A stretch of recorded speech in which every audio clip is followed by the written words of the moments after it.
Hello and welcome to Chats con Sabor. This is Yvette, and I'm here with my two beautiful co hosts. Joanna? And Linda. And this is episode 7, where today we're going to tackle the topic of women issues. And I have a question. I have a question to start off. What do we do, or how do we tackle our fears and our insecurities as women, but more importantly, as Hispanic women?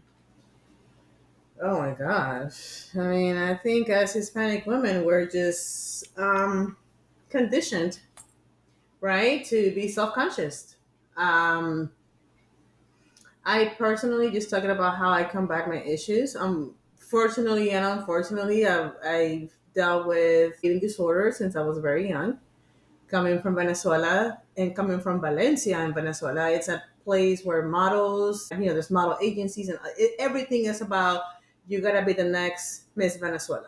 It's what it comes down to, right? So that environment and that upbringing, unfortunately, made me very self-conscious about my body. So from a very young age, I've been working out. From a very young age, shit, I've had fucking body dysmorphia. There's no way I look at myself in the mirror and I don't find something wrong with me. Like, it's just what it is. Mm-hmm. And I think with any type of mental illness, it's just a matter of how you cope with it, right? And to me, I've made it very simple, and I have one rule.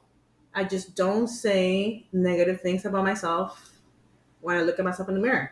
Period. Mm-hmm. And if I have something to say, I always tell myself, if you have something to say, then you have something to do about it. And I know that not everybody has the freedom to do so, because there's health issues and whatnot. But that's how I deal with my issues. It's like once I tell myself one or two negative things, my next step is I'm going to the gym. Because you know what? I'm not going to continue speaking negatively about myself because I've done that for way too many years. Mm-hmm. So my coming to Jesus moment, I guess, is realizing that finding something wrong with my body, it's going to be forever. Kind of like my depression. My depression, I'm not going to say it's forever, but the ups and the downs are forever. So when I'm in my downs, I know that I'm more likely to fall into depression than when I'm on my ups. It's just what it comes down to. So it all comes down to how do you manage yourself when you're in those lows, right? Mm-hmm. So when I'm in those lows where I'm not happy with how my jeans fit, how my shirt fits, or whatever, instead of speaking negatively to myself, I choose to let me do something about it and let me go to take a Zumba class. Let me go to the gym. Let me go for a run. Because if I have something to say, then I have something to do. Joanna, anything to add to that? I think with me, it was when I was younger, it was more the belonging um, because I didn't fit in, because of my last name, I didn't fit in with, my last name was Johnson, and I didn't fit in with the Hispanics, I didn't fit in with the blacks, I didn't fit in with the whites. I never fit in. Mm-hmm. So I had to figure out how to fit in. So of course that added to the insecurities because, you start questioning who you are since you don't belong. You feel like you don't belong as a child. But fast forward and lots of therapy, I've gotten to the point that I just don't give a fuck what people think about me. I don't, because I'm not perfect. I had 2 kids. I have a fupa. And, yeah, it's good for you to go and take care of the way, whichever way you choose to take care of yourself, that's the way that you should take care of yourself. But at the end of the day, I guess it comes with age too, that I just don't care anymore.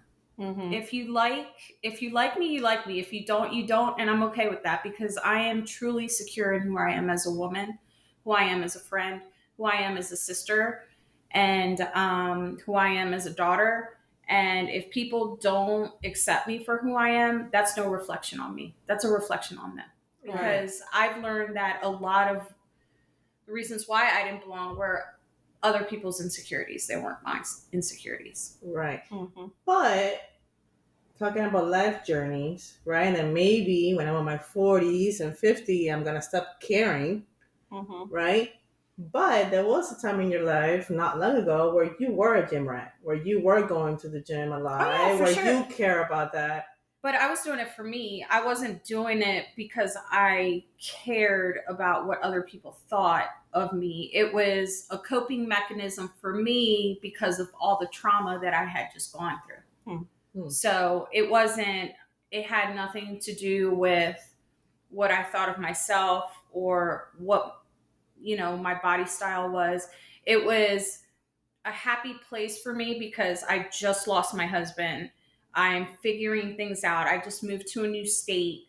I'm trying to find a coping mechanism to be able to process all these different things. Yeah. So it was more of a mental health It choice.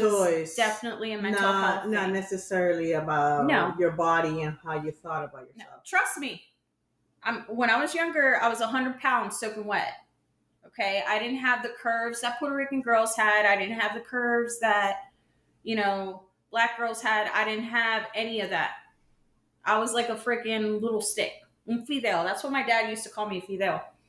So, not until I had my second son was when I started developing all the curves and stuff. And then I was like, it is what it is. This is who I am. But it was definitely a mental health thing for me, just so I was able to process with what I was going through at that moment.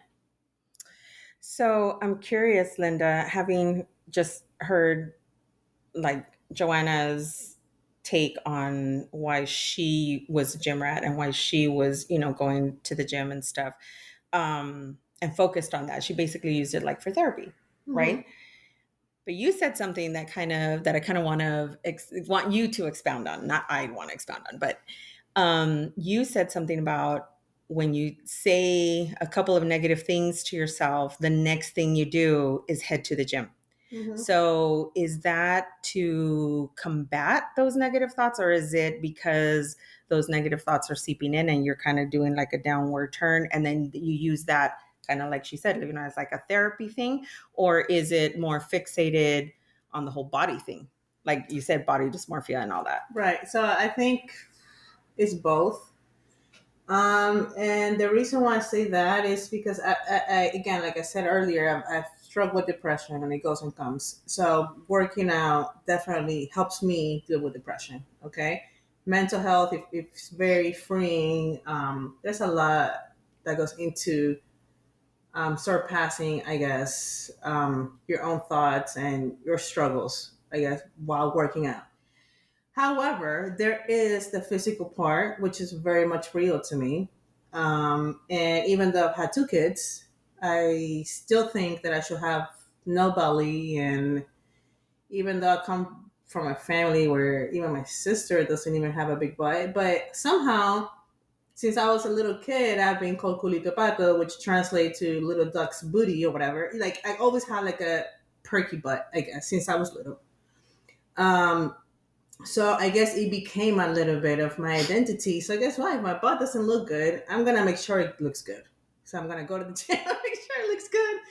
But at the end of the day, the way that I feel is for many years, and I've shared with you in private, right? Like I went through times in my life where I wanted to take my life, and things like that. So to me, it became to a point in life where I came to realize definitely my own thoughts have big influence in me.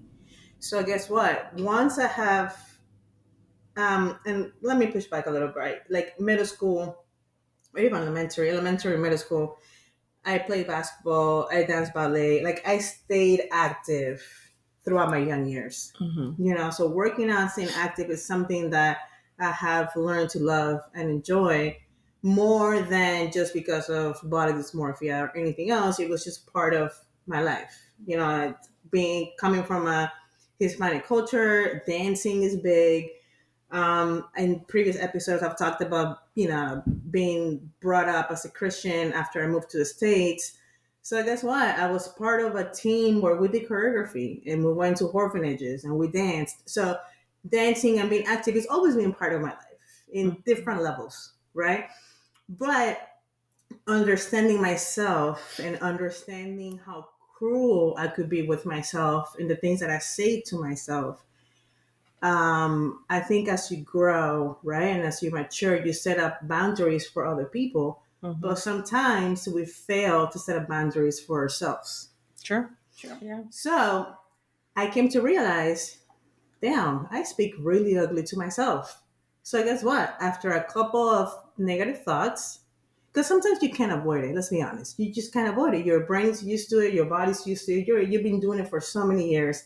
It's kind of tough to control what you think, right? And even in general, sometimes we have thoughts, impulsive thoughts that we don't mean to have. We're like, where the fuck did that come from? You know? But they come. So what I came to realize that sometimes those thoughts come in, they creep in, and instead of me discarding them, instead of me saying, "Oh, that's not true," I kind of they kind of linger, and it kind of becomes like the background noise in my head, and that's part of the sickness. I guess the body dysmorphia, right? You have those thoughts and they stay there. Well, I created my own boundaries, and my boundary was after I say a couple, because I want to say since I was probably a sophomore in high school, I have like this 15-pound gap. I go up 15 pounds, I go down 15 pounds, I go up 15 pounds. It's been happening. And I've come to realize, okay, once I get to that 15-pound mark, I know my thoughts. I'm going to be very negative. So once those thoughts start coming in, I choose. I'm going to shut them up because I know I have a solution. Obviously, I'm not happy with myself. Obviously, I don't like what I'm looking at in the mirror. She's gorgeous, by the way. Yeah, I was going to say the same thing. But so this is super interesting because hold you on. don't see what we see, you know? Right. But coming from Venezuela, and then my grandparents are Colombian, right? So the Venezuelan and Colombian culture is very similar. Guess what the answer is? Go get a boob job. Go get a Brazilian butt lift. Yeah. Go get a liposuction. Whatever. Go under the knife and then look how you want to look. My answer is not that. My answer is, okay, after a couple of negative thoughts, I'm going to go to the gym. And I'm going to work on the body that I want to have rather than continue to hear the negative thoughts that I hear in my head. So it's more of a boundary than actually, it's a boundary more than falling into the thoughts of what should I be or could have been. Right. So in other words, instead of allowing my thoughts to be developed, I make a stop and I say, okay, what's happening here? Okay, I don't like what I see in the mirror. Okay, let me go to the gym. And again, we're talking about 15-pound difference. Difference. We're not talking about I'm 100 pounds heavy and then I need to go into more drastic decisions in order to see the difference that I want to see. Right. So it has come to a place where it's like, okay, you know what? Not therapy. Going to the gym is like going through therapy, because it helps. Because here's the thing. Notice what I'm saying. The thoughts that come into my head. What I say to myself, it's all in the head. Right. And once we realize the power that our minds have over our body, then that's when you say, hold on, I have a choice. I don't have to continue hearing these thoughts. I can go ahead and say, fuck you, thoughts. And as a matter of fact, I'm not even going to give you a reason for those thoughts to come in. Right. And that's when I go to the gym. Mind you, going through the separation and everything else that comes around, I've gone to the gym more of a mental health, kind of like Joanna was sharing, because I needed that. I needed the release. I needed to sort it out. I needed to just, I've done that multiple times. But for the most part, when I go to the gym, it's because I want to stay within the way that I want to stay as a boundary, because the last thing I want to do is hear those negative thoughts that, quite frankly, they've been carrying since I was a child. Makes a lot of sense. So we've been talking right now, I mean, the first 15 minutes about our physical traits, our physical, gosh, I just had a brain fart. Like what we see, our insecurities, That's a great But word. hold on. Our insecurities. Let's pump the brakes a little bit. Yeah. Our questionnaire over here. So, how about you? Me. Okay. So, well, I was going to change the subject, and I was going to kind of say, and the reason we're jumping to you is because, okay, so the topic of this podcast is insecurities, right? So, right. Myself, my insecurity is physical, Mm-hmm. right? And it's been because it's been literally instilled in me since I was a kid. Mm-hmm.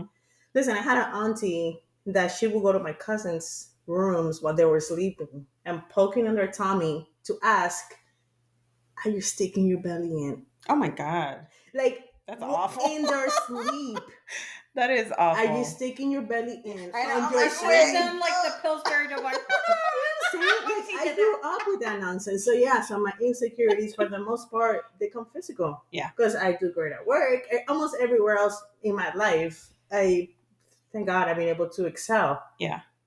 But the physical part, I've been hearing so many different comments and how my body should look like or what I should aspire to look like and all these different things. Yeah. That even as a kid, I'll put it this way, even as a kid, 10, 11, 12, 13-year-old, 14, 15, I would look at grown adults and be like, okay, you had 2, 3 kids. What does your body look like that? Right? And be like, can you just hit the gym?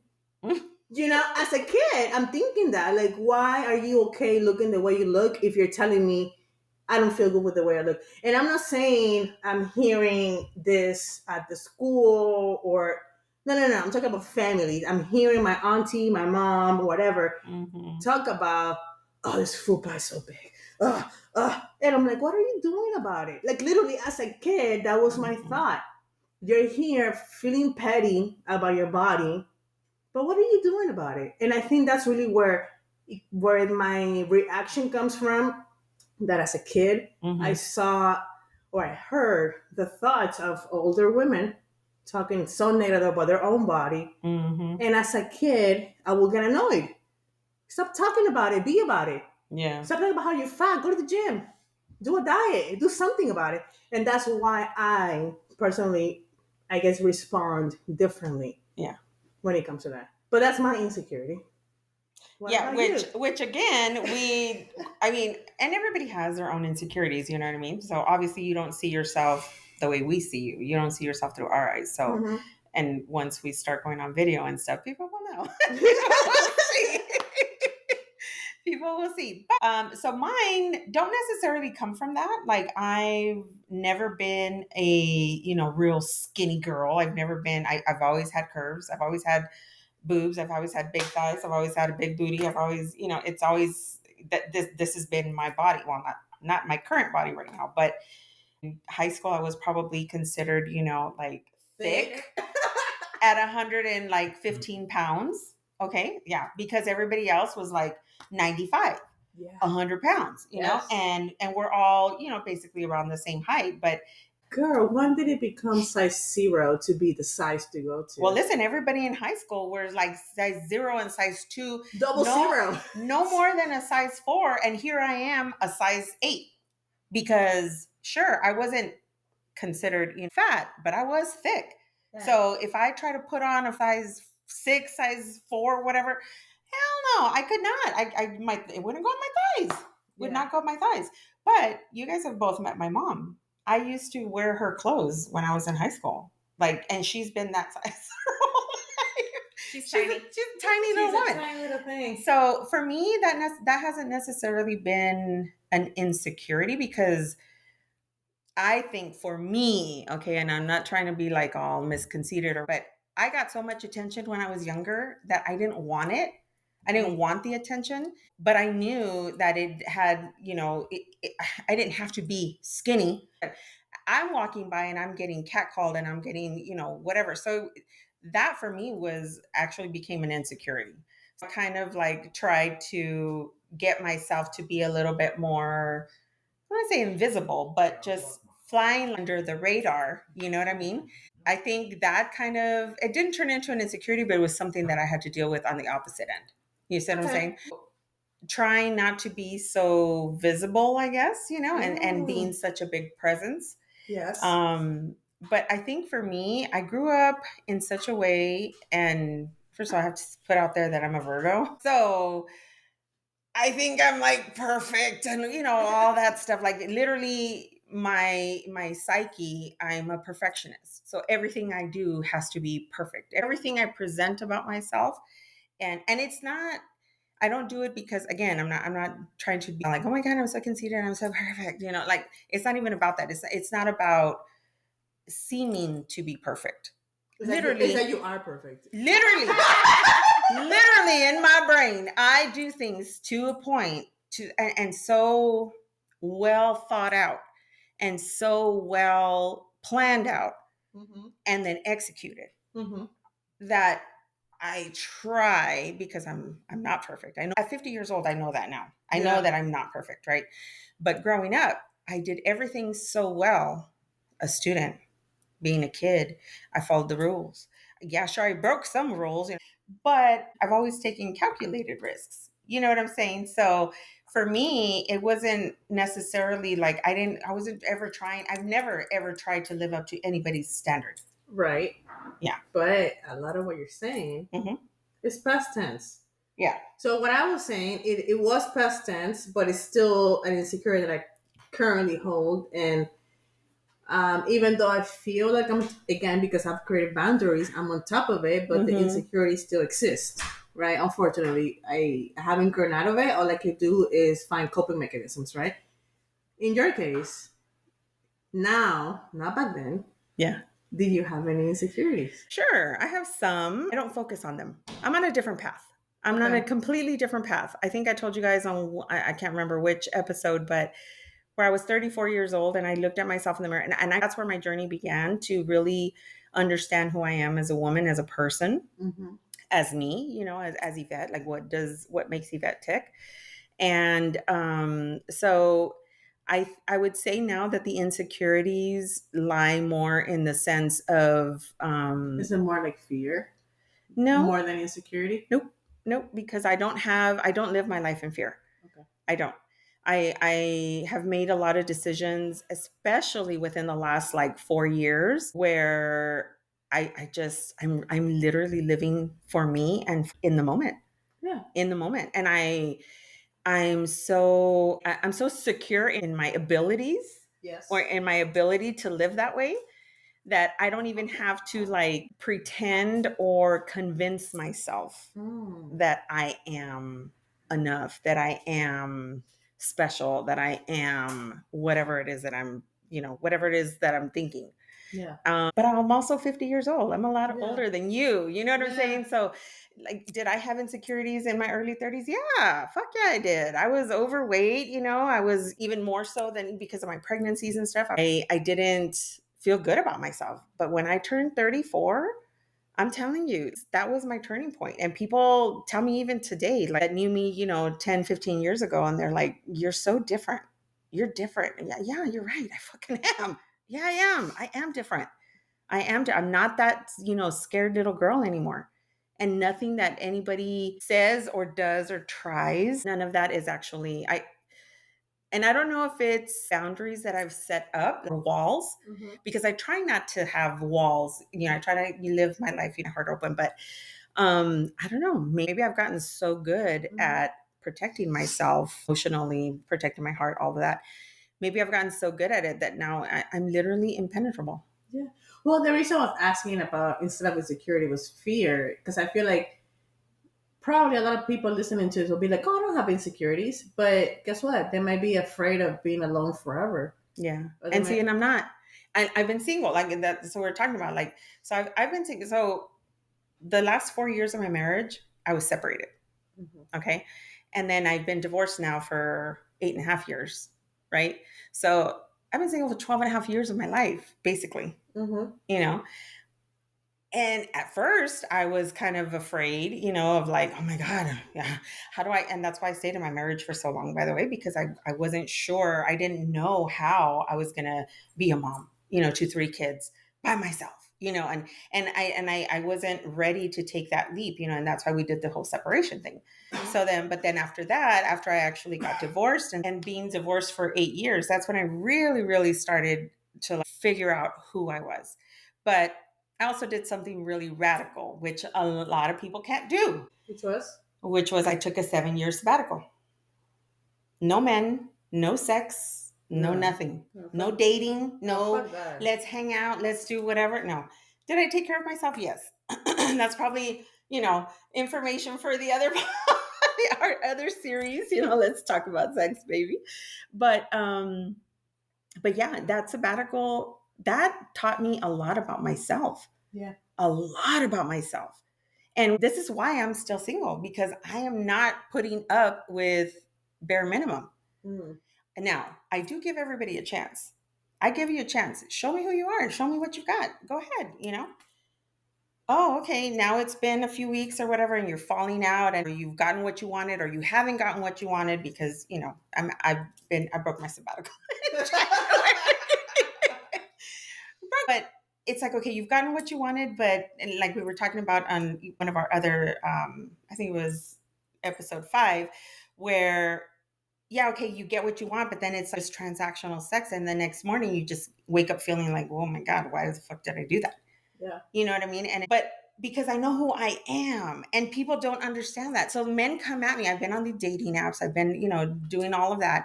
And men come at me in such a way where it's just so superficial. And I'm just like, bro, I can see you coming a mile away with your bullshit. A mile away. I'm still welcoming you. I'm like, Yeah. okay, show me different. Show me different. Maybe you just need the chance. Prove Yeah. me wrong. Prove me wrong. Yeah. And then they don't. Yeah, but going back to our last podcast, Mm-hmm. not everybody has matured and is ready True. for that, Mm-hmm. right? Because they have not found themselves. They could be 50, 60, and they have not had that event 34-year-old awakening Aha moment, yeah. aha moment where they realize, okay, this is who I am and this is what I want. Exactly. So that's where it comes into the question arises to, who are you? Hmm. What is it that you want? I mean, the primary thing, Linda, that you have to learn, that everyone has to learn, is you have to love yourself and you have to be satisfied with who you are.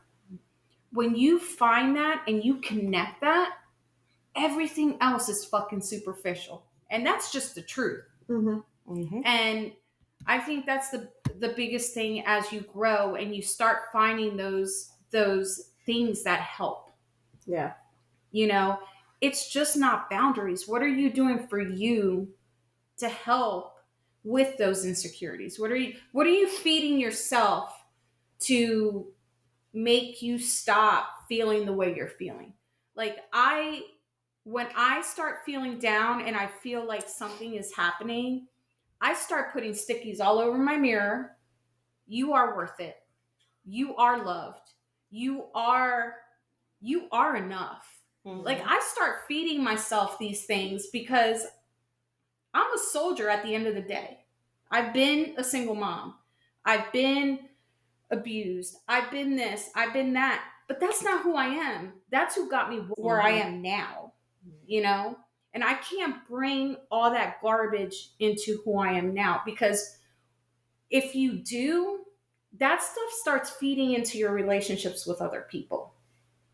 And those insecurities start feeding into, oh, I'm not getting naked in front of my partner. I'm not, I don't feel enough. When your partner is loving you to the core, with all your imperfections. I'll get naked even in front of a stranger. No, but I'm saying you have to start pouring into yourself. You have to start you have to feed your soul with things that'll make you who you are. Your past life is your past life. It's not who you are now. Right. And I've had my issues, and I've talked to my therapist about stuff where the attention thing for me is it's a trigger for me sometimes, because I've gone through what I've gone through as a child, as a young woman. And I'm like Yvette, like the attention thing for me was just uncomfortable. Mm-hmm. And it's not like I didn't get it, because I got it often. It was just the fact that the attention for me was not good attention because of what I went through as a child. Mm-hmm. But that's not who defines me now. Mm-hmm. Who am I now? Mm-hmm. You know, I have a career. I am a successful woman. I've had people judge me as a child. I had people judge me as a high school kid.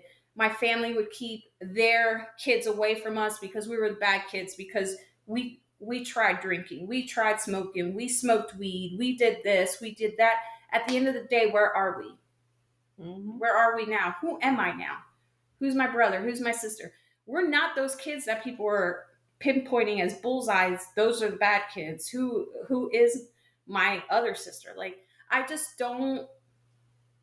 I've gotten to the point in life that none of that shit fucking matters anymore. Mm-hmm. Right. You know, and whether I was too skinny and I didn't have enough curves to be Puerto Rican, I didn't have enough curves to be this, I didn't have. At the end of the day, those insecurities went through the backside. But again, I have learned to help myself to get to where I need to be. Mm-hmm. Like, I feed myself every day. And it's not to be vain. It's not to be this. It's not to be that. It's because I love me. Exactly. Mm-hmm. Exactly. And the person that I end up with, or my partner, I want them to love me too. Mm-hmm. And I want them to love me with my history, but I want them to love me now. Right. For the woman I am now. Mm-hmm. You know, to me, that's important. Mm-hmm. And I think a lot of us women forget that. We want a man to love us. We want a man to love us.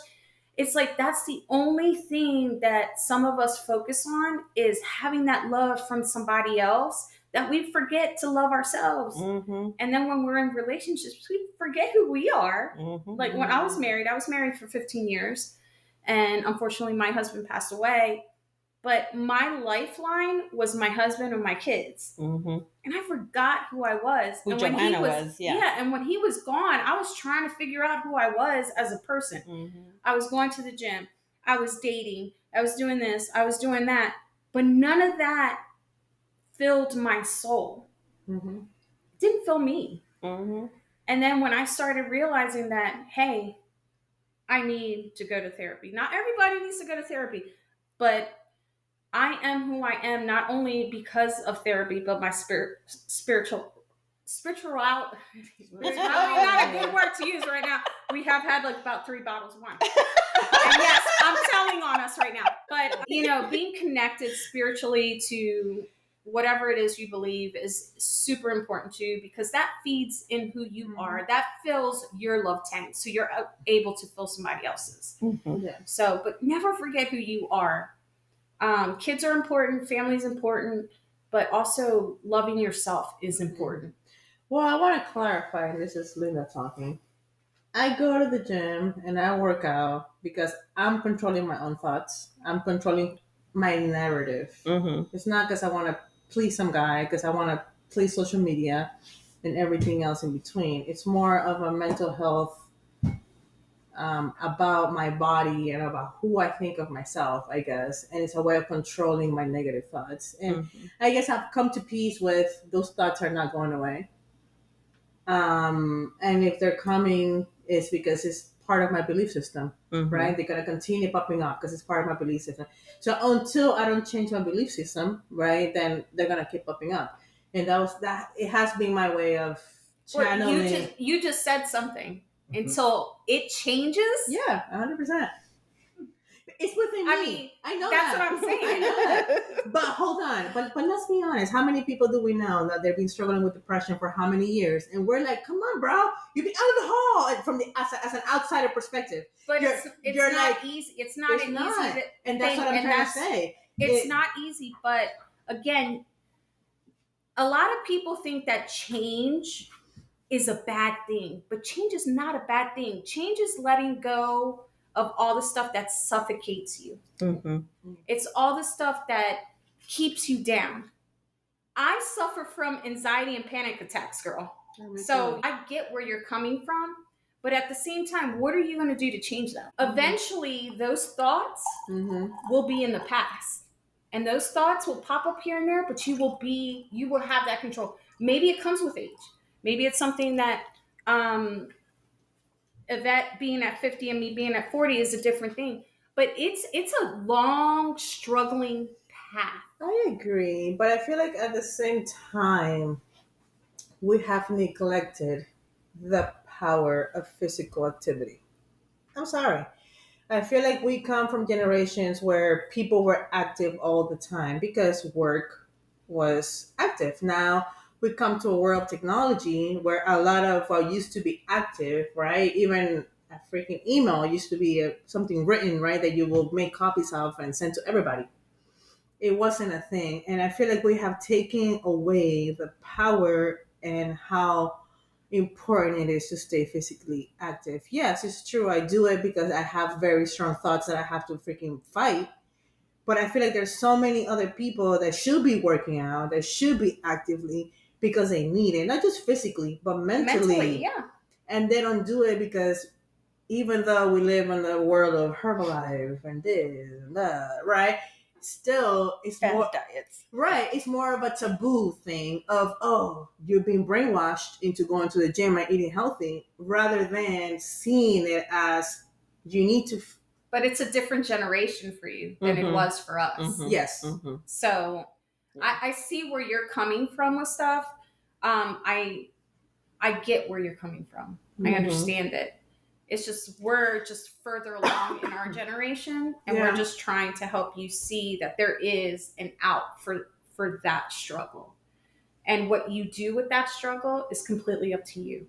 Hmm. And you're the only one. In control. You're the only one that can feed that. 100%. You know. Yeah. I'll tell you what, listening to both of you, I feel like all three of my kids suffer from some form of anxiety.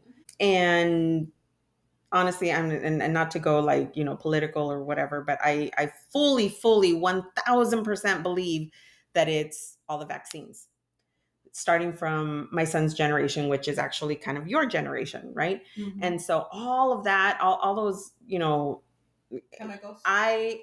I compare my immunization record to my children's, and mine had like, I don't know, like 7, 8, no more than 10. Theirs is like filled back and forth. And then there's a 14, second 15, one. 20. And it's like, I'm like, oh my God. And I was that person that, like, again, followed the rules and did the, whatever. So I feel like I fucked my kids up because now they suffer from anxiety and stuff. And I'm just like, wow, is it a fad? That people are now all of a sudden, they have ADD, ADHD, like they have anxiety, they have panic attacks, they have this. I'm like, why? Where as in her generation, because she's in my generation, I feel like hers comes from trauma, and not necessarily like from vaccine injury. But with yours and younger, your generation and younger, I feel like it is. It's got 1,000% got to do with all the damn vaccines that you have, injected in your body just so that you could start school at 5 years old. I mean, you haven't even left the fucking hospital and you were injected with all kinds of shit. You've been in the world for like a day. Listen, And all of a sudden, the other day I read something that was so real for me. Mm-hmm. It's like when you're raising your kids nowadays, right? And you're introducing them to foods, what do? One at a time. Exactly. See how they react. Let's Yeah. see how they react. Right. Mm-hmm. By the time the kids are 18 months, They're they're putting on 6 vaccines at a time. Thank you. Yep. Mm-hmm. What the fuck? Mhm. They've already tried 5 different foods at that point, Mm-hmm. Mm-hmm. and they're putting on all that chemical in their body. So Oh, what I'm yeah. trying to say is like I see where Yeah. you're coming from because it fucking makes sense. And so I was starting to say that I kind of feel like, quote unquote, lucky that I don't have to deal with that. But I will tell you that as an adult, because of things that I've encountered, or I would say like maybe 5, 6 years ago, I did start having panic attacks, and I was like, "What the fuck is this? I'm having a heart attack. Like, what is this? Like a physical ailment I was not ever used to, never had to deal with, none of that." And now I know, now I understand when my kid says, I can't breathe, I feel like I'm gonna die. Like literally their world is crashing down on them because whatever little thing triggered all of these other things that they had been suppressing, and then all of a sudden it gets to that boiling point and then they have a panic attack, right? Yeah. Because they've been pushing everything away or not dealing with the things as they come up. So I now understand what you go through, right? When you say things like that. But thinking back to my childhood, I think I was one of the lucky ones that kind of went through like early childhood and stuff like unscathed. Now, was it perfect? Fuck no, it wasn't perfect. And did I go through some trauma? Yeah, I did. But I don't think I maybe I just don't know how to internalize shit. I don't know. This is what I'm saying. Like maybe I'm so good at like protecting myself in such a way where I don't let it penetrate like into my psyche and it doesn't stick. It does not stick. I don't know why. So this is why. And I'm not saying that it's wrong. That you know. No, I think we live in a different world, and we're having to do things differently. As simple as that. We don't live in the world that, you know, as a 30-year-old, it's not the same 30-year-old world that you lived when you were in your 30s. Right. And the same thing goes for Jonah. You know, so I know my son called me toxic. I've been called that a time or two. It's a very Latina thing to hear. When you have rules and boundaries, you're toxic. Evidently. Well, but here's my thing. Okay, going back to what I said before, I feel like your generation, right, lived in a world where it was more active.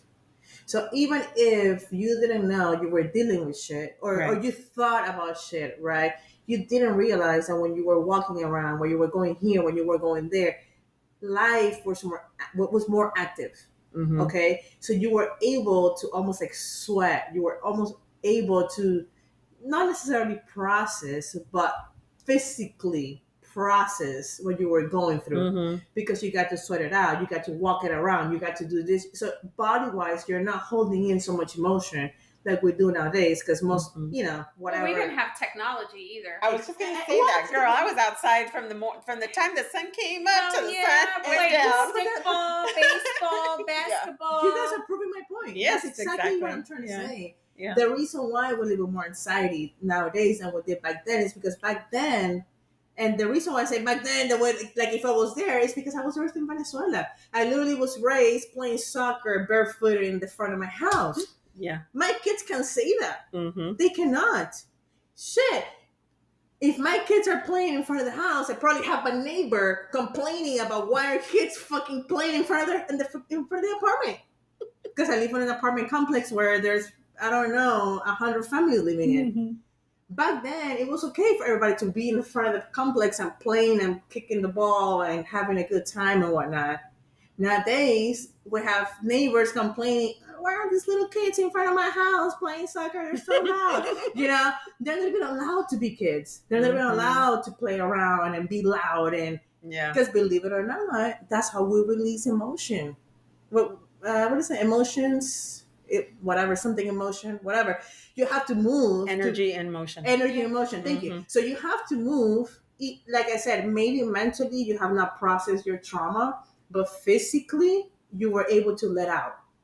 Yeah. Well, that's because you're releasing endorphins too. Right. That's why they say going to the gym and balancing things out brings out happy endorphins. Right. But that's my point. It's like back then, even if you didn't realize that's what you were doing, that's what you were doing. Nowadays, physical activity is not something that is part of our life. So guess what? So yes, we are having panic attacks because we're not letting go physically.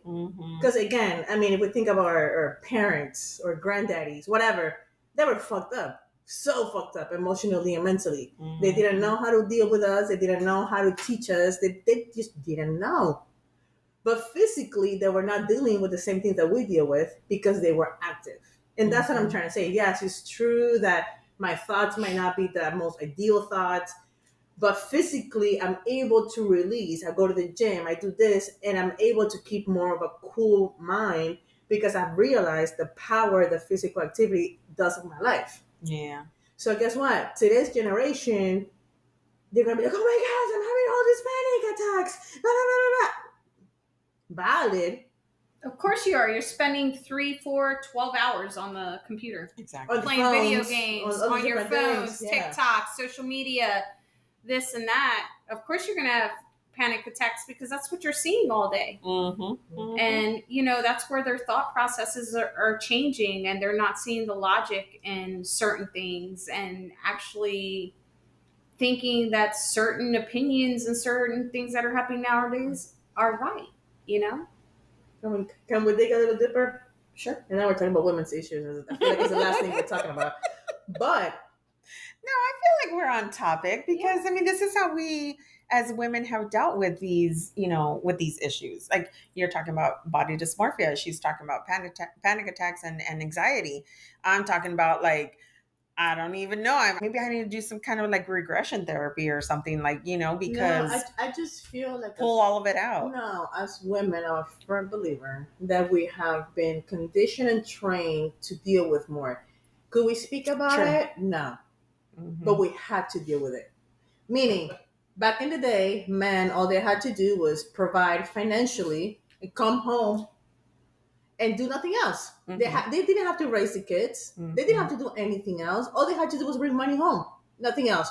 We had to deal with the cheating. We had to deal with the beating. We had to deal with everything else in between, right? That came with that. And pretend like nothing was happening. Pretend like we lived a happy life. And people still do. Yeah. Nowadays. So I feel like it's different as women. Talking about generally, we've been able to handle, I guess, mental health issues better, not because we were capable, but because we couldn't express ourselves, and we just had to internalize. We didn't have everything. the space. We weren't given the space to express ourselves as women. Right. Yeah. The safe space. Safe space. Yes. Yeah. And definitely as Hispanic women. Oh gosh. Yeah. That's what we're talking about here. We have no feelings. Zero feelings. Yeah. And I think that's where my panic attack started, was the fact that when you try to defend certain decisions and stuff that you're making, this can go on forever, but, you learn to adjust the best that you can.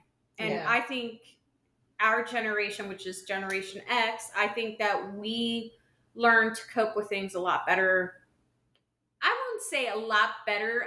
I would say we've suppressed more and dealt with them later than kids nowadays are doing.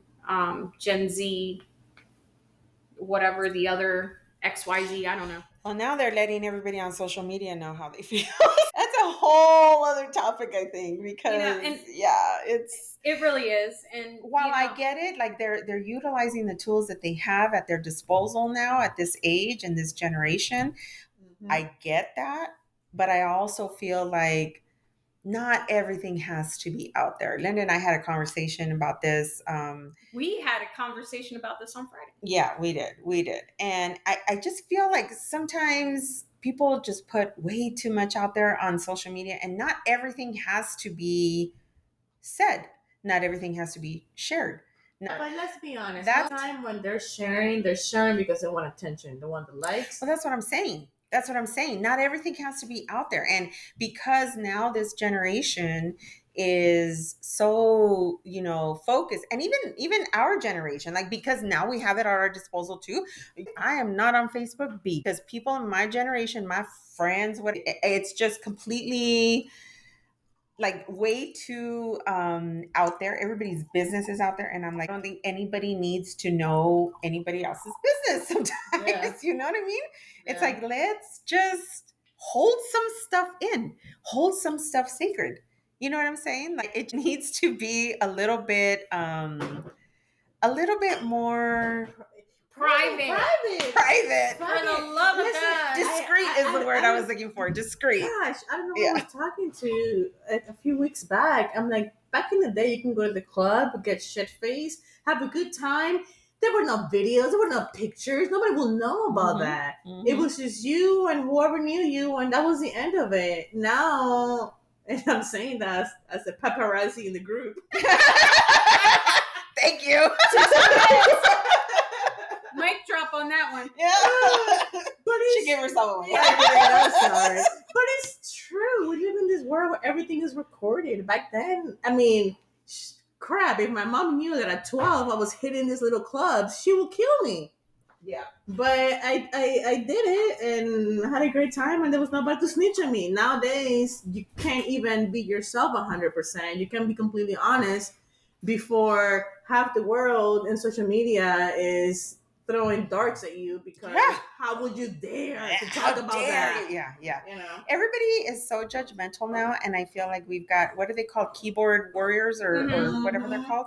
Yeah, like, I'm sorry, but everybody has something to say about everything. Everybody has an opinion, and I feel like opinions are like assholes, right? Everyone has one. Exactly. But that doesn't mean that you have to share it with the world.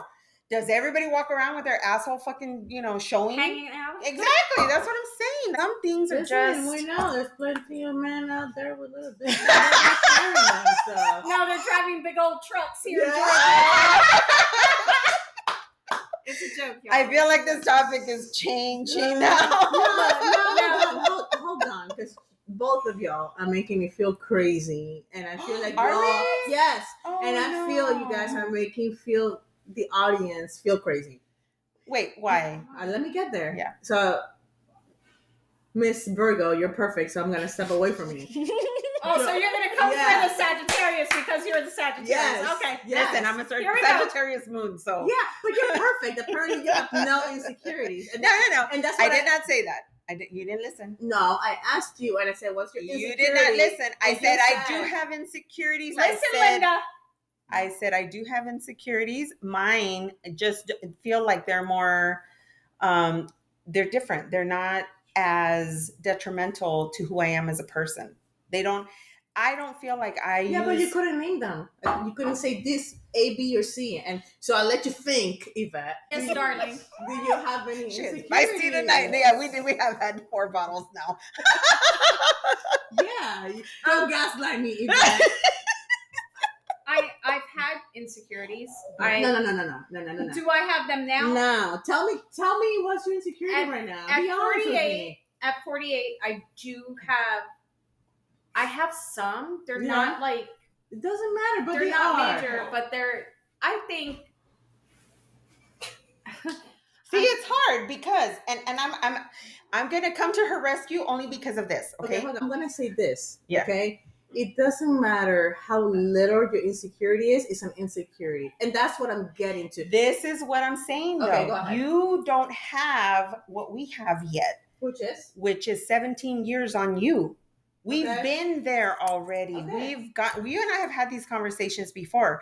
We have been there, done that. We've done the work. So at this stage in our life, what may seem as an insecurity, or like I said, everybody does. Are there more beautiful women out there in the world? Of course. 2 sitting right in front of me. Yes, I know this.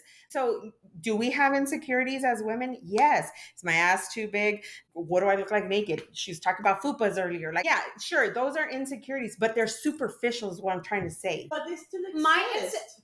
My insecurities aren't Debilitating. physical. Yeah. My insecurities are like...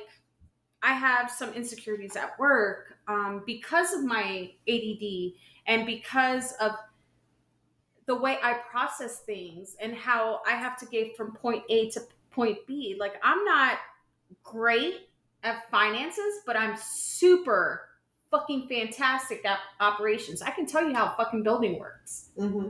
Okay? Do I give a shit about the numbers and all that? It's not my strong suit, but I can tell you how operations work in a building, what can help, what can't help. So some of those things bring insecurities in me, even at 48. And I've been in my career for over 20 something years, and I still have those little insecurities.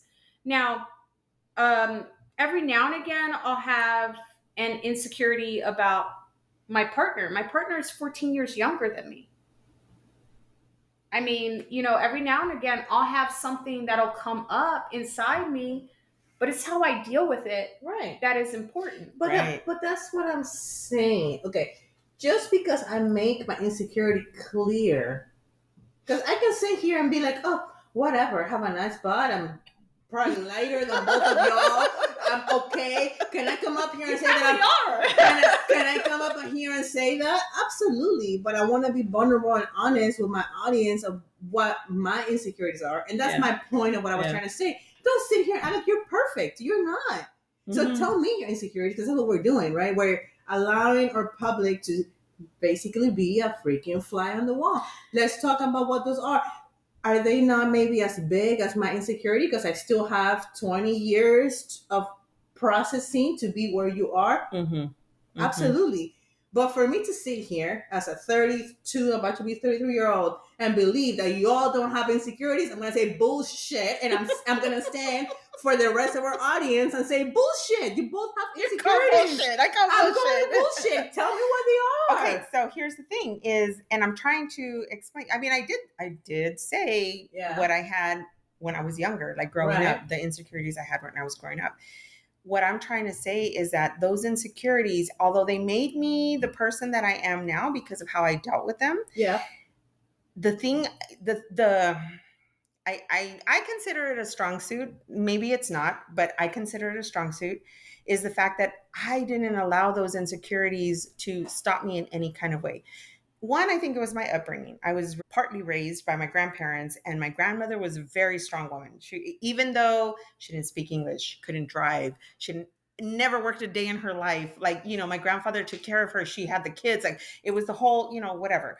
But she was such a strong woman that that's who I had to emulate, And then my mom, single mom, worked 2 jobs, put herself through nursing school, all that stuff, while she was pregnant with me, like the whole thing. So I had very strong women in my life to emulate. Right. And when I think back to my childhood, even though it wasn't perfect, and I can think of like certain things like, man, that was really fucked up. You know what I mean? Like, as a family, as whatever, like I saw every one of my uncles. And when I say uncles, I mean my grandfather's sons plus his son-in-laws, his daughter's husbands. Every one of them got into fistfights with my grandfather. And I witnessed that at parties, at shit like that. You know what I mean? I witnessed all of that. So was that traumatic? Fuck yeah, it was traumatic. You know what I'm saying? But did that create some kind of fear or something in me or whatever it is? No. It just did not. And I'm not going to sit here and pretend that it did when it didn't. You know what I'm saying? Do I have insecurities now as a 50-year-old woman? Sure, I do, I guess, because we all do, like I said, maybe getting older, wrinkles on my face, whatever, maybe that. But I'll tell you what, when I'm out at the farm, who the fuck is hitting on me? Younger guys. Thank you. So does it, when I look at myself in the mirror, when I'm getting ready, when like, fuck, I'm getting old. Yeah, okay. But is it debilitating to where it's like hurting my self-esteem or who I am as a woman? Fuck no. I will tell you, 5 years ago, before COVID hit, I was full on, I let my hair grow out and I was full on salt and pepper. And a lot of people told me they didn't like it. A lot of people. Oh my God, you look so old. Oh my God, what do you think I did? I gave a fuck less because I don't care. I'm telling you, when I sit here, that's why I was saying earlier, I'm not saying it to be conceited. I'm not saying it to be fake. I'm not saying it to be like, oh my God, like nothing hurts me. I have done so much fucking work, deep rooted work on myself that a lot of people have not, even at my age or even older, have not gone that deep, dark night of the soul type work. They have not done that. I have done so much of that for myself in the last like 12 years that I am at a point where I'm literally impenetrable. That's why I was saying, you get to the point that you just don't care. The little tiny things that I told you that I have insecurities about, I always find a way to just get out of it. Like, that's not who I am. I know that I can achieve this. It might not be the way people want me to do it, but it's my way. And this is how I'm going to handle it. I know that my partner loves me and I love him and we share a special bond. I know at work, I might not be at 1,000% at this, but I kick ass at this. Right. So if they want to decide that, this is where they want the strength to be, and that's not who I am, but I'm okay with that. Okay, so I move on. Yeah.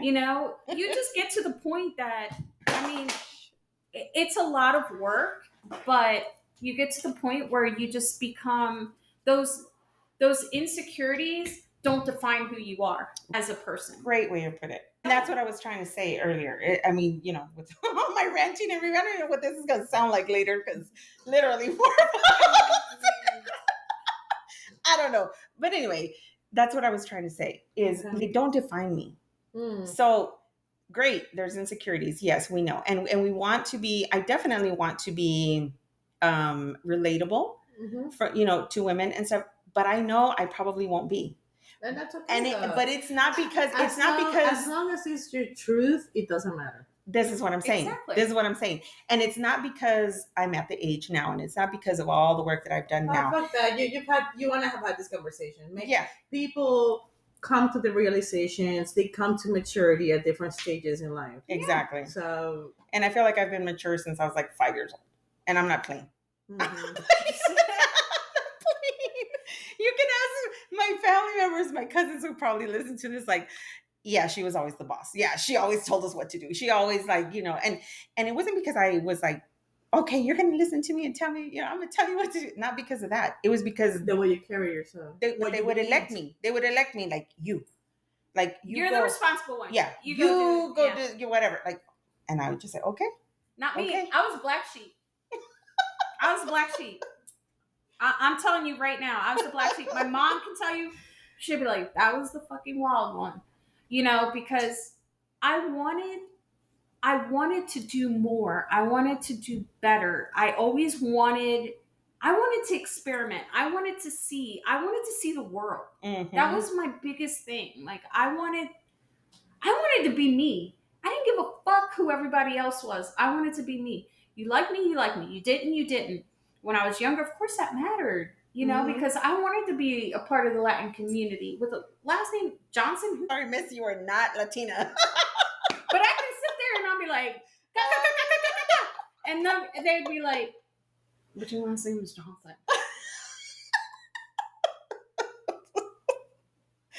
Yeah, but I can.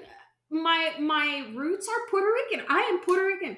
My mom, you see my mom, you'd be like, esa gringa my ass, let her speak, and then you'll be like, da, da, da, da, da, da, da. It's like people just. I think that was my biggest insecurity as a young kid because I never belonged. Yeah, my sister and my brother belonged. They have Rodriguez as their last name. Me, I had Johnson, and even in the black community, I wasn't accepted. I was the wrong brown too. Yeah. Oh, so and that Johnson sounds pretty white. White as hell. White as hell. But at the same time, I mean, there was nothing wrong with that. And I was friends with everyone. Nerds, freaking popular people. I didn't care. I never gave a shit. Mm-hmm. And I think as an adult, I'm getting to the point that I really don't give a shit. Yeah. Like, I'm you there. accept me or you don't. I'm there with you, sister. Like, yeah. It's just, I think, and the older you get, the less you give a shit. But I'm to the point, I'm like, I am who I am. I love who I am. You don't love who I am. That's okay. It's okay. Yeah. Choose your path. Because at the end of the day, everyone is seasonal. Mm-hmm. The ones that stay forever will stay forever. Yeah. Mm-hmm. Mm-hmm. And amen. The ones that are meant to be are meant to be. So I'm okay with that. It took a long time, with my abandonment issues, but that's a whole nother episode. It took a long time for me to get there, and it took a lot of work, and I really wanted to invest that time in me.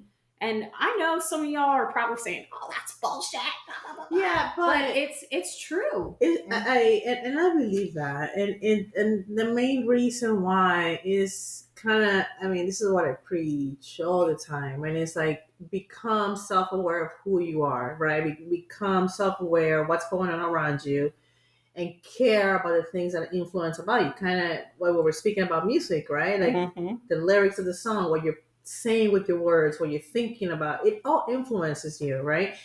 So even though I was a hater about 30 minutes ago, I'm like, how am I the only one with insecurities?